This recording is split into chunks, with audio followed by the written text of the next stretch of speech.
तमाम जो हिम संगठन की पूरी टीम है वो यहाँ पे मौजूद है, तो उनसे जान लेते हैं कि कैसे जो है ये प्रेरणा मिलती है। तो सबसे पहले जो मेन संयोजक हैं उनके पास आते हैं। सर कैसे हैं आप? मैं रविंद्र शर्मा हिम समाजी संगठन से जी 2016 के अंदर जो है हिम समाजी संगठन का जो है उद्गम हुआ था। जी। और जिस माहौल में हुआ, हिमाचल के जो प्रदेश के लोग हैं उनका एक 21 बंदों का ग्रुप जो है जी। एकत्र हुआ। और एक सेवा भाव, राजनीति से दूर और सेवा भाव से एक उस कड़ी को जोड़ा गया और आगे बढ़ाया गया ताकि दिल्ली में रह रहे हिमाचलियों की जो प्रॉब्लम है उसको सोल्व किया जाए। हिंदुस्तान के किसी कोने में कोई आपदा आती है उसमें एकजुट होकर एक प्लेटफॉर्म बनाया जाए जिसमें सेवा करी जाए उसमें। और हिमाचल में भी कोई प्रॉब्लम आती है कभी या जी।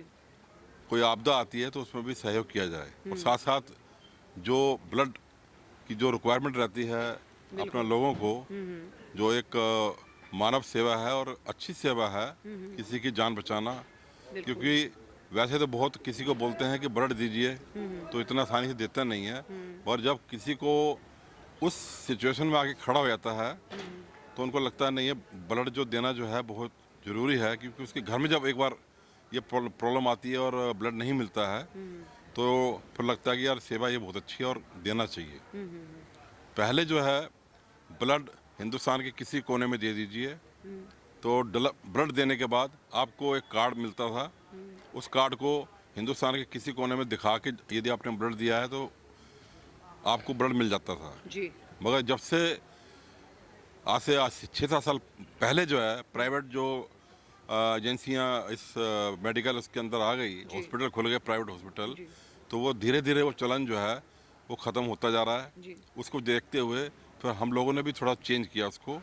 और लाइव ब्लड की जो एक जो मुहिम है उसे छेड़ी गई कि जब भी आपको रिक्वायरमेंट किसी की होती है, जैसे रात को पड़ जाए, दिन में जरूरत पड़े, तो उसी टाइम दिया जाए ब्लड, ताकि जिसको जरूरतमंद है उसको उसी टाइम मिल जाए। तो उसके लिए पूरी टीम जवानों की तैयार करी। और वैसे भी 18 साल से लेकर और आप 60 साल तक, 65 साल तक जो है ब्लड दे सकते हैं। ये आपको एक मैसेज भी दे रहा हूँ मैं सबको। और हर 3 महीने बाद आप ब्लड डोनेट कर सकते हैं। और जवान जो यंग ब्लड है वो हमेशा तत्पर रहना चाहिए और देना भी चाहिए। क्योंकि जो उनके अंदर एक फुर्ती होती है और जो उनका एक जोश होता है ब्लड के अंदर, वो किसी भी मरीज को लगता है तो जल्दी वो काम भी आता है और अच्छा भी रहता है, बंदा जल्दी हिष्ट-पुष्ट हो जाता है। तो ये चीज़ें, मैं से कई डरते हैं कि यार मेरे को बीमारी न लग जाए, कभी कुछ ना हो जाए। ऐसी बात नहीं है, एक एक्सपीरियंस है हम लोगों को इस चीज़ का। आपका 24 से 36 घंटे के अंदर ब्लड आपका, जैसे आपने 1 यूनिट या 1.5 यूनिट दिया तो रिकवर हो जाता है वो। और इसी चीज़ को देखते हुए हम लोगों ने ये कार्य भी शुरू किया हुआ है। हिमाचल में कभी भी कोई किसी घर में कोई डेथ हो जाती है किसी की या कोई प्रॉब्लम आती है तो उसमें भी हेल्प करते हैं। बच्चों की शादी हैं उनमें भी हेल्प करते हैं। किसी बच्चों को जो पढ़ाने के लिए कोई किसी को कष्ट होता है, किताबें नहीं मिलती हैं, उसकी भी हेल्प करते हैं। मतलब हर तरह से जैसे रविंद्र जी, कोई इस तरीके की आपदा जैसे कि बरसातों के टाइम पे देखा जाता है, बहुत सारी जगहों पे बादल फट जाते हैं, बहुत सारा नुकसान जो है वो हो जाता है हिमाचल के अंदर, देवभूमि के अंदर, उसके लिए भी कुछ ऐसे कदम उठाए गए हैं हिम समाजी अभी पीछे 2 बार आपने सुना होगा जी कि पहले तो हिमाचल में घुमावदार सड़कों का पूरा जाल बिछा हुआ है। जी सड़कों में सबसे आगे है, बिल्कुल। पर हैं घुमावदार। और मतलब ये लगा लो कि आपका जो आधे घंटे का रास्ता है वो 2-2.5 घंटे में पूरा होता है वो। ये प्लेन में चलते हैं उतना किलोमीटर में। तो वो अब धीरे धीरे उसको सीधा किया जा रहा है। जैसा कि अभी सुना होगा आपने, किड्सपुर से लेकर मनाली तक रोड जो है 2 वे बनाई गई और सीधी बनाई गई। मगर ऐसी आपदा आई कि वो पूरी की पूरी कई जगह से उसमें से 40% जो है रोड बह गई। अब जो बह गई तो उसमें इतना नुकसान हुआ कि गांव के गांव जो हैं उसके अंदर समा गए।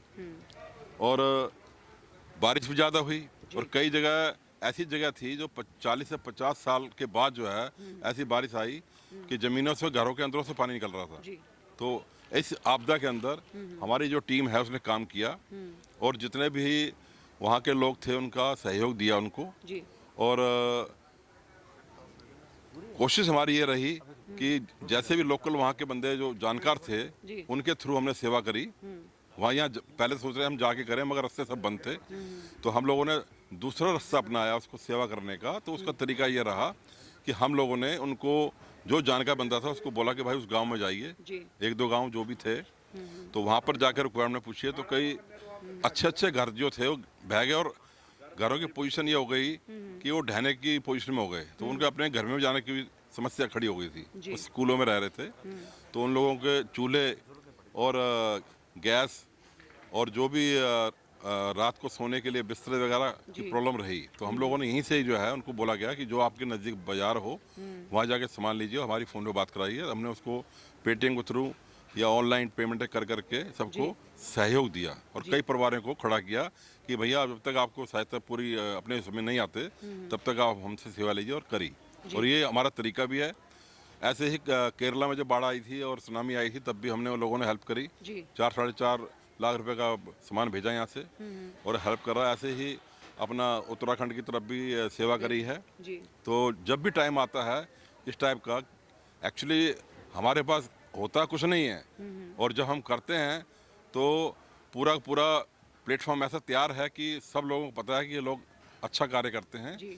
तो एक बार अनाउंस करते हैं तो ऑनलाइन हमें पेमेंटें मिलने शुरू हो जाती जी। हैं। अभी भी जो प्रोग्राम हुआ है मैं दिल से कहूँगा कि लोगों ने इतना सहयोग किया। जी। जिसने 51 रुपये देने थे उसने भी सहयोग किया और कईयों ने 51,000 रुपये भी दिए। क्या बात है। तो वो एक प्लेटफॉर्म के अंदर हमारे लिए सब एक जैसे हैं। या थोड़ा दे रहा है या ज़्यादा दे रहा है, उसी सहयोग के कारण हम इतना बड़ा भव्य प्रोग्राम कर पाए।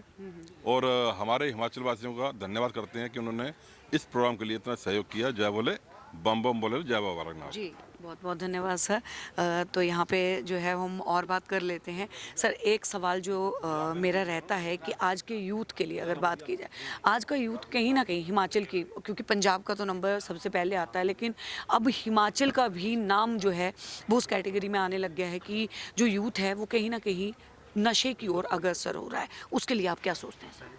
जो हिमाचल का यूथ है वो नशे में बिल्कुल ठीक कहा आपने, बहुत ज़्यादा हो गया है। उसके लिए भी हमने, आप हमारे मैनिफेस्टो में देखेंगे कि हमने टाइम टू टाइम वहाँ पे कैंप लगाए हैं और वहाँ की जो मिनिस्ट्री है उनसे हम बातचीत करके कुछ ऐसा प्रोग्राम कर रहे हैं कि हर 3 महीने 4 महीने के बाद हम एक गांव टू गांव जाके अपनी एक टीम को अलग अलग भेज के और वहाँ पे वो मिशन को पूरा करें। तो हमारी कोशिश तो पूरी है, बाकी सहयोग जो है उनकी फैमिलीज भी अगर देंगी तो अच्छा होगा। बाकी हम लोग तो कोशिश पूरी। इतना बड़ा संगठन, हिम सामाजिक संगठन ये बना हुआ है। अगर बात की जाए हिमाचली धरोहरों की, बहुत सारी ऐसी धरोहरें हैं, बहुत सारे ऐसे हमारी पुरानी चीज़ें हैं जो कि अगर बात करें तो कई राजाओं के टाइम से जो है वो चली आ रही हैं। बहुत सारे किले ऐसे हैं। आपको नहीं लगता कि सरकार से जो है वो ऐसी कोई अपील करनी चाहिए कि उनका फिर से जीर्णोद्धार जो है वो किया जाए? नहीं, वो आपकी बात ठीक है, उसमें तो सरकार कर रही है काफ़ी काम भी। वैसे कई जगह आपने देखा होगा सरकार उसको हमको कर रही है, बट हम ऐसा काम करने जा रहे हैं कि मेन जो है वहाँ पे हेल्थ का इशू है। जी। क्योंकि हमारे यहाँ क्या है कि जो भी वहाँ पे होता है लोकल में, आपको पता है जो भी करता है टांडा रेफर कर देता है या चंडीगढ़ रेफर कर देता है। तो वहाँ पे ऐसी कंडीशन होती है कि वहाँ पहुँचता पहुँचता बंदा चला जाता है। तो उसके लिए हम लोगों ने अभी जेपी नड्डा जी से भी मिले हैं, अपने चारों सांसद से भी मिले हैं।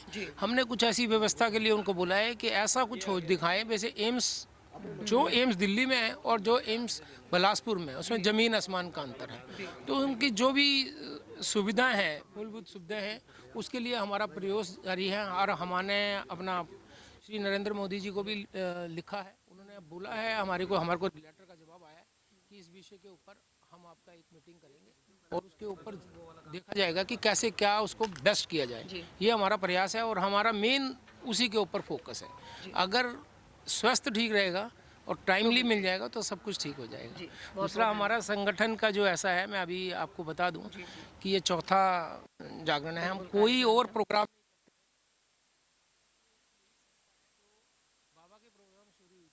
और बाबा का ही प्रोग्राम 2 साल बाद करती है।